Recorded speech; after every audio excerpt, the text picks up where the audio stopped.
Welcome to a half hour of MINDWEBS, short stories from the worlds of speculative fiction.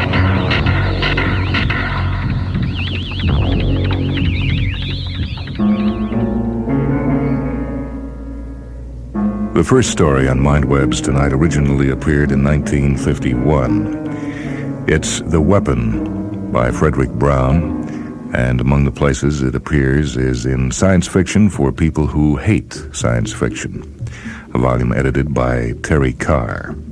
Frederick Brown's The Weapon.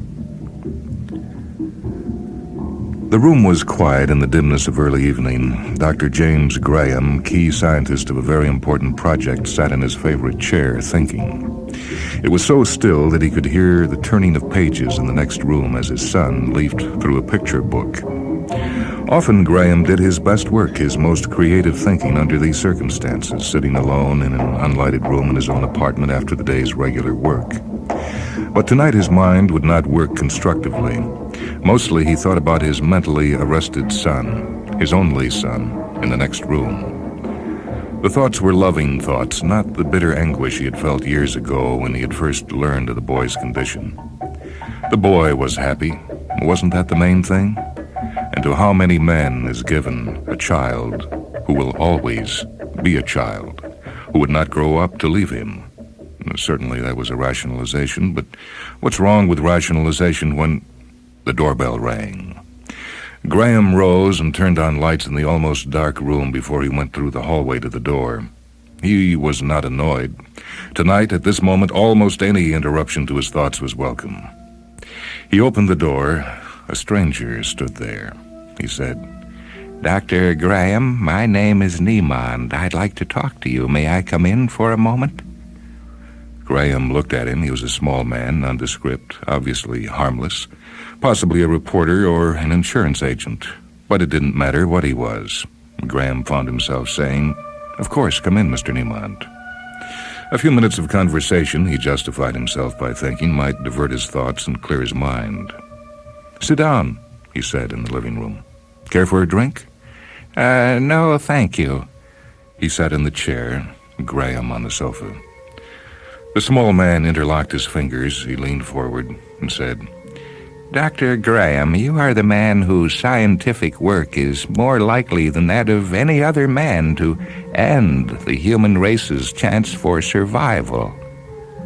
Graham thought a crackpot. Well, too late now, and he realized he should have asked the man's business before admitting him. It would be an embarrassing interview. He disliked being rude, but rudeness was effective. "Dr. Graham, the weapon on which you are working—" The visitor stopped and turned his head as the door that led to a bedroom opened and a boy of 15 came in. The boy didn't notice Niemand. He ran to Graham. "Daddy, will you read to me now?" The boy of 15 laughed the sweet laughter of a child of 4. Graham put an arm around the boy. He looked at his visitor, wondering whether he had known about the boy. From the lack of surprise on Niemand's face, Graham felt sure he had known. "Harry, Daddy's busy right now, just for a little while. Go back to your room, will you? I'll come and read to you soon." "Chicken Little? You'll read me Chicken Little?" "If you wish. Now run along. Wait a minute, Harry. This is Mr. Niemand." The boy smiled bashfully at the visitor. Niemand said, "Hi, Harry," and smiled back at him, holding out his hand. Graham, watching, was sure now that Niemand had known. The smile and the gesture were for the boy's mental age, not his physical one. The boy took Niemand's hand, and for a moment it seemed that he was going to climb into Niemand's lap, and Graham pulled him back gently. "Go to your room now, Harry." The boy skipped back into his bedroom, not closing the door. Niemand's eyes met Graham's, and he said, "I like him, Dr. Graham. I hope that what you're going to read to him will always be true." Graham didn't understand. Niemand said, "Chicken Little, I mean. It's a fine story, but may Chicken Little always be wrong about the sky falling down." Graham suddenly had liked Niemand when Niemand had shown liking for the boy.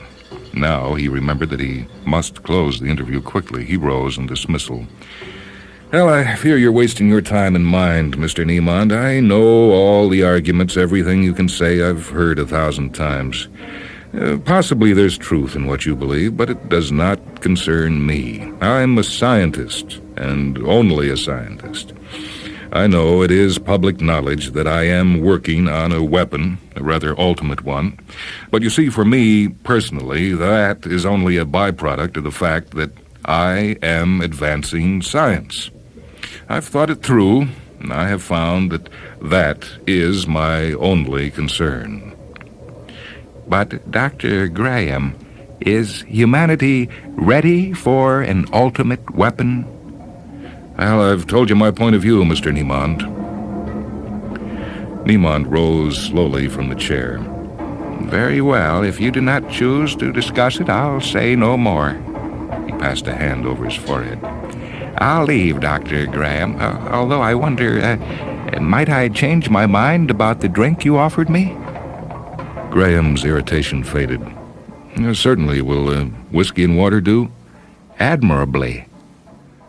Graham excused himself and went into the kitchen. He got the decanter of whiskey, another of water, and the ice cubes in the glasses. When he returned to the living room, Niemand was just leaving the boy's bedroom. He heard Niemand's, good night, Harry. And Harry's happy. Night, Mr. Niemand. Graham made drinks. A little later, Niemand declined a second one and started to leave. Niemand said, Dr. Graham, I took the liberty of bringing a small gift to your son. I gave it to him while you were getting the drinks for us. I hope you'll forgive me, Doctor. Of course. Thank you. Good night.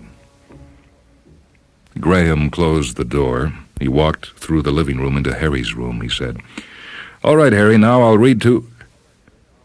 There was a sudden sweat on his forehead. He forced his face and his voice to be calm as he stepped to the side of the bed. May I see that, Harry?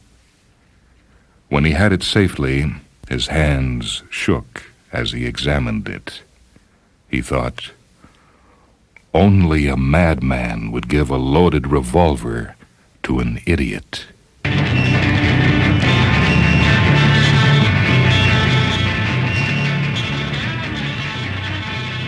Our first story this evening was titled The Weapon by Frederick Brown. It appeared in the book Science Fiction for People Who Hate Science Fiction, edited by Terry Carr.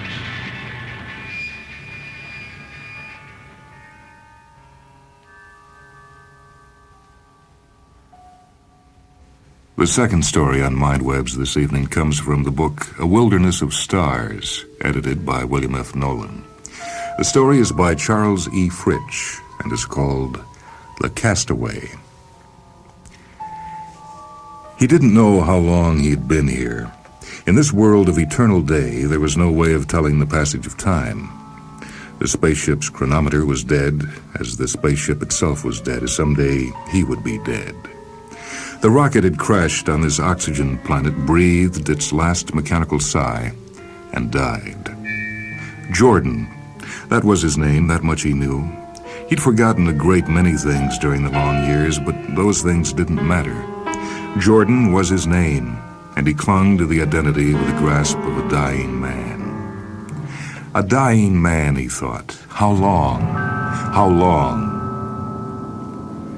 Between the twin suns, the planet rotated slowly, warmed and illuminated first by one sun and then by the other.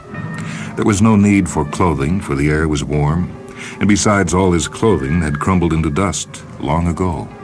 How long? Months, years, decades. Ageless and yet aging, he found himself growing old without the discomforts of growing old. After a while, he didn't even mind being alone. It was terrible at first. If only the radio had worked, even if only the receiver, so he could hear a human voice. But the twin suns blocked communication, and after a while, after a long while, he forgot about it. He remembered the crash and the darkness that followed. He recalled approaching this planet with his spaceship wobbling, bursting spasmodic jets of flame through torn tubes, frantically working controls that wouldn't respond as they should, forcing him toward the twin suns, toward the single planet between the twin suns. His heart held no hope. He had expected to die. But he was alive. He remembered sitting up and feeling his bones and stretching and wondering at this miracle. 50 yards away, the spaceship lay, a broken metal hulk that should have been his coffin. Great, gaping wounds stood from it like evil sores, and mechanical veins sprouted lifeless from the holes. It was a miracle he had lived. A second miracle that the planet contained an atmosphere he could breathe without discomfort. But greater miracles were forthcoming. He took small hand weapons from the spaceship and explored the planet. It was very much like his Earth, but much smaller. The gravity was similar. There was green grass, and there were evergreen trees, and there were small ponds and rivers which reflected the sky and the great yellow suns, and there was even a small ocean. He stood at the edge of this ocean and wondered what lay beyond. Years, or was it decades later, he found out. He wandered across the face of this planet, occasionally building crude but serviceable rafts to navigate bodies of water, and he found the world the same as it was where he had crashed. There were no intelligent creatures to be found. There were animals that looked like squirrels, others which resembled deer. The waters held a multicolored fish, not too unlike those of Earth. This offered some consolation. He even made friends with one squirrel-like animal, calling it Friday. If any ships flew near the planet, they might see the crashed rocket and investigate. That was his hope. Often he shaded his eyes from the glare of the sun and gazed into the bright sky, searching for a gleam of metal, but he found none. Food was everywhere. Fruits and berries could be had for the reaching, and small animals could easily be caught, but he wasn't hungry. At first, this puzzled him. After the crash, he'd taken inventory of his rations aboard the spaceship, mentally calculating how long they'd last. After several days, or what he considered to be several days, he tried to force rations down his throat, thinking he would starve if he didn't. But the food was repugnant, and he felt worse for having tried to eat it. He looked into the cracked mirror aboard the spaceship at his smooth, young features. I'm 26 now, he thought. How old will I be when I'm rescued, or will I spend the rest of my life here? At that thought, he angrily picked up a stool and smashed his only mirror into fragments. He had cause to regret that, for later, when he looked into ponds of clear water that bore his reflection, he tried to see what lines lay in his features to calculate how long he'd been on this planet. After a while, he forgot about it. He forgot about most things, but not all. At first, he strained and fretted and cursed and glanced 1,000 times at the empty sky. But calmness returned. His mind grew placid and reasonably content. Only one thing remained to torment him: space. Its cool reaches out there just beyond the sun, out in that yellowness that becomes black as the blackest velvet, with the stars like blazing diamonds. He was 26, and all of space lay before him like a great challenge, like a beckoning finger, inviting.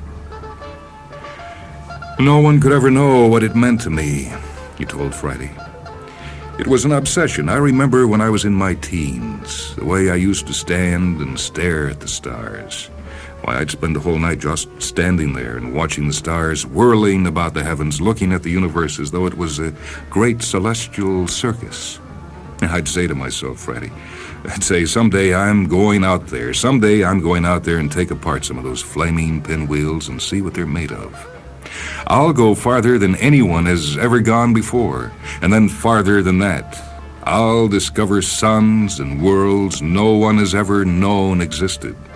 And I'll find out if the universe is round after all, and if it is, I'll find out what's on the outside of it. Jordan laughed. Friday sat on a nearby rock, contemplating the Earthman with large, round eyes that looked thoughtful. Now, it was a good dream, Friday, but only a dream. You'll never know how I felt about it. This is your world, your planet. You can climb the highest tree on it and look down on the world and know you've accomplished what you've set out to do. But not me. He looked up and shrugged. And yet I haven't seen a star or the night sky in... how long has it been? And Friday looked up at him sympathetically. Jordan laughed and reached out to pet the animal. "You're a good friend," Jordan said. "Not many friends would be so patient." It was good to have someone to talk to. Jordan was grateful. And then suddenly, or was it suddenly, the time came when the animal was gone. Jordan found him dead a short distance from his tree home. Jordan cried unashamedly, remembering the times they'd spent together, with the Earthman tossing a berry for the animal to scamper for, with Friday occasionally making some small, chattering noise. But death was real and came without regard for friendship. Jordan buried Friday beneath the tree that was his home and then stood for a moment, eyes misted, staring at the grave. A sudden chattering brought his eyes upward to the crotch of a tree where another animal squatted on its haunches and regarded him with frank curiosity. "Friday," Jordan breathed. No, that was impossible. There were differences even among the animals. A subtle difference in the placement of colors on the fur, a tapering to the ears and the bushy tail, an individual idiosyncrasy even in the automatic twitching of the nose. Jordan turned away sadly and went back to the rocket. The spaceship was a skeleton now, almost toppling beneath its own weight. He didn't look at it. He sat down in the sunlight. The animal leaped upon a nearby rock, as Friday used to do, and regarded the Earthman. Jordan said, "I wonder if you knew Friday. Maybe you were relatives, maybe a cousin, that's it. You look like you might be a cousin. He used to sit there just the way you're doing, and I used to tell him about the other worlds in this universe. He never complained about being limited to this planet. I wish I could be as content." In the days that followed, Jordan grew to like the small furry animal. He called it Friday. He knew that Friday wouldn't mind. And at times it seemed to the Earthman that Friday actually lived in this animal. "Well, that's the advantage of a family," Jordan said to himself. "Through offspring, you achieve immortality, passing a part of yourself on from generation to generation, so that, in a sense, you actually live on after death. But what of my death?" He didn't like to think of that. Not because he was afraid, because he wasn't, but there were so many things he had wanted to do, so many places out there in the universe to see, so much that it would take 1,000,000 lifetimes to see only a small part of it. At least, he thought, there should be night. But there wasn't the slightest inkling that such a thing could exist. The planet Jordan was on rotated at an even pace between the two suns. When one sun was not in the sky, the other was. When one left, the other appeared. And there was no twilight period, no brief instant when a faint pinpoint of starlight might pierce the atmosphere. Yet Jordan never ceased to look for it. During all the years, no spaceship came. His own ship was red dust now. It takes a long time for metal to become dust. How long? He looked into the quiet pools of water at his reflection, gazing back at him. It was an ancient face, wrinkled and incredibly old. He looked at his hands and at his naked body, and found them the color and texture of burned leather with the bones showing through. Dozens of Fridays had sat upon the rocks and patiently listened to his story. He had forgotten many things, but he never forgot the blackness of space and the stars that might have shared his destiny. He buried each animal tenderly, weeping for the friend he had lost. And each time Friday came reincarnated to listen to him, to keep him company during the long, lonely vigil. "I'm an old man," Jordan said.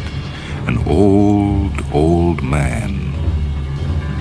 He walked across the fields and among the trees and down to the ocean. Soon, he would not be able to do this. He felt a gradual lessening of strength and overall weakness that slowly crept over him. Now he remained in the vicinity of the rocket crash, near the last few fragments. He sat beneath a tree near the edge of the clearing. And here I'll die, he thought. The only regret he felt was at not seeing the stars again. He sat quietly in the shade. If he had required food, he would have starved, for he lacked the strength to move. The animal often sat nearby, a quizzical look on its squirrel features, as though wondering why no sound came from the lips of the strange creature that had once talked to it. Jordan sat there thinking silently to himself. Jordan. That was all there was left now, the identity, the name. How long would it be, he wondered, before even consciousness left? He waited. He waited patiently while the planet rotated on its axis and the twin suns chased each other across the sky. He waited, dying, while the forest grew on around him and animals came to stare at him in wonder. He waited, and his body grew brittle, until it seemed the skin would crack open like a dry riverbed baked in the sun. It seemed his bones were dry powder within him, as though his blood had ceased flowing. When a gentle breeze came, he could feel his body tremble like a leaf in a windstorm, as though it were a pattern of dust that would scatter in a meaningless cloud. He stared straight ahead with eyes that grew weak and weaker, staring at the empty stretch of clearing in the forest that lay beyond. He sat, not moving because he could not move, and thought of the stars he would never see. He waited, while the years passed uncounted. And one day, the spaceship came. It came down out of the yellow sky, all silver and flame, and settled in the clearing. It was a new ship, like a freshly minted coin, sturdy and powerful, with a promise of lightning velocities in its proud lines. 2 men descended a ladder to the ground, tall Earthmen in spacesuits. The Earthmen stopped by the rust fragments that were once a spaceship and looked down at them wondering. They walked cautiously about the clearing. They don't see me, Jordan thought wildly. They don't see me sitting here by the tree. Here, over here, I've been waiting for you. But no sound came. The 2 Earthmen returned to their spaceship, climbed the ladder. Jordan watched them enter the rocket, saw the airlock door swing shut. His last chance about to blast off on wings of flame forever. He struggled, he tried to raise an arm, a leg, tried to move his lips, his head. He could feel his ancient body shudder gently under the strain. He felt the very particles shake from a precarious balance. And then suddenly he was free. He ran to the edge of the forest, into a clearing, to the great silver ship. He stood beneath it and shouted, Here I am! Here I am! Look down here! Don't take off yet! I've been waiting for you down here!" But the rocket grumbled, and great sheets of golden flame swept down over him, blinding him, cutting off all sight of the grass and the trees and the sky. The spaceship was gone, a dot that became less than a dot, and then nothing, a memory, a dream. Sadly, Jordan turned away. At the foot of the tree where he had sat was a pattern of dust. He looked at it, puzzled for a moment, wondering. He felt weightless. He felt he could fly. Experimentally, he rose from the ground. He flew. Below him, the forest grew small. The world became a round ball with rivers and ponds and oceans in one vast panoramic view. What did it mean, he wondered? What did it mean? His body had grown old and older, and then older still. It had grown so old that it had disintegrated at a movement, but that was not really death. And if it did not really die, but merely aged until it could age no longer, what would prevent the mind, the consciousness, from continuing on? Jordan knew the answer. He was no longer planet-bound, no longer prisoner to gravity. He knew it as he left the planet far, far below him, wrapped in its haze of atmosphere, as he swept past the nearest golden sun, brushing it with a mental finger, and then he was clear. Night burst upon him like a velvet mantle, cool with ice crystal patterns of stars. He hung poised for a brief moment, centuries of emotion flooding through him. He whirled excitedly then, looking this way and that. Here were the stars, and the constellations, and the island universes, and the nebulae that curved and spiraled and stretched in great gaseous bands across the heavens like fiery jewels in some vast showcase. And here, and here, and here were the others, all of them waiting. Softly, he spoke their names. They were old friends not seen in too long a time. It would take 1,000,000 lifetimes to visit only a small number of them, but he had that, and more. Which way first, he wondered. Which way? Around him, patiently, the universe waited.